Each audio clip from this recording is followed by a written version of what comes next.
Nous voulons la paix.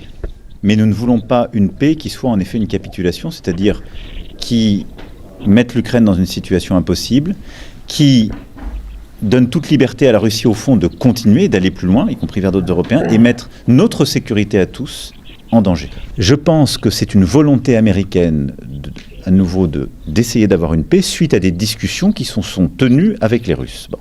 Donc ça veut dire que ce qui a été mis sur la table nous donne une idée de ce qui peut être acceptable pour les Russes. Est-ce que pour autant c'est ce qui doit être accepté par les Ukrainiens et les Européens? La réponse est non. Sinon, il fallait rien faire dès février 2022. Et nous avons planifié ce que sont ces garanties de sécurité. La première des garanties de sécurité, c'est la régénération de l'armée ukrainienne. La première chose qui protégera l'Ukraine, c'est sa propre armée. Et donc tout le débat qu'il y a eu à Genève ces derniers jours, c'était de ne pas limiter les forces armées ukrainiennes.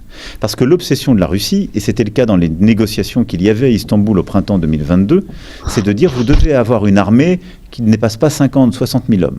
Là, il ne faut pas lui donner de limite. Et donc la première des garanties de sécurité, pour les Ukrainiens et pour nous, c'est cette armée robuste. Et donc nous, qu'est-ce qu'on fait? On pilote sa formation, son équipement, sa capacité à se déployer sur les mois et les années qui viennent. Salut à toi, aujourd'hui je t'explique clairement où en sont les négociations pour arrêter la guerre en Ukraine et quelle est la position de l'Europe. Les États-Unis ont proposé un plan de paix. Au début, il y avait 28 propositions, mais certaines étaient très choquantes. On demande à l'Ukraine de réduire son armée, de ne pas entrer dans l'OTAN et même de laisser certains territoires à la Russie.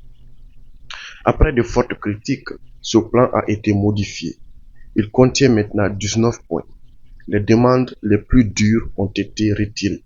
L'Ukraine dit qu'elle est d'accord avec l'idée principale. On attend une possible signature à Washington.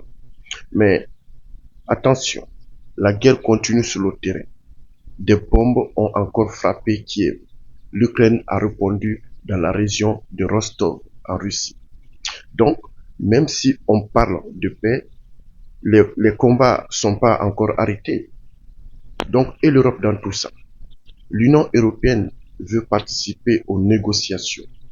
Elle insiste sur trois choses importantes dont l'Ukraine doit rester un pays libre sans pression. Ses frontières ne doivent pas changer de force. Il faut une vraie sécurité, pas seulement un cessez-le-feu. Ça, c'est la position de l'Europe. Et elle cherche aussi un moyen d'aider financièrement l'Ukraine sans se mettre en difficulté elle-même. Mais les problèmes restent toujours, car la Russie ne participe pas encore vraiment aux discussions. L'Ukraine veut des garanties solides pour ne pas revivre la guerre. L'Europe doit décider comment financer l'aide. Alors pour finir, oui, la diplomatie avance, mais le terrain avance plus vite que les négociations. Tant que la Russie n'accepte pas de discuter sérieusement et tant que les garanties ne sont pas claires, la guerre peut continuer, ce qu'on ne souhaite pas. Alors la question, la paix viendra-t-elle vraiment des négociations ou faudra-t-il attendre que la situation militaire change avant que les camps acceptent de discuter honnêtement? Ici Alpha Impartial, votre frère. Peace and love, paix et amour.